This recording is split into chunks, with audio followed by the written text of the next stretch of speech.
2016 was a big year. The California legislature sent 6 bills to the governor's desk. The governor signed 2 bills and vetoed the remaining 4. Both new laws go into effect on January 1, 2017. The first new law is AB 1680, which makes it a misdemeanor to use a drone at the scene of an emergency in a manner that interferes with first responders or emergency personnel.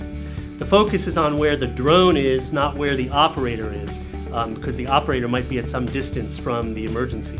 The governor also signed SB 807, which protects emergency first responders from liability for damage to a drone if the damage was caused while the person was providing emergency services and the drone was interfering with those services. And don't forget also that the FAA, the Federal Aviation Administration, has just recently issued a final rule on commercial drone operation and how the restrictions in that federal rule interplay with these new state laws, as well as a host of other possible local ordinances, all remains to be seen.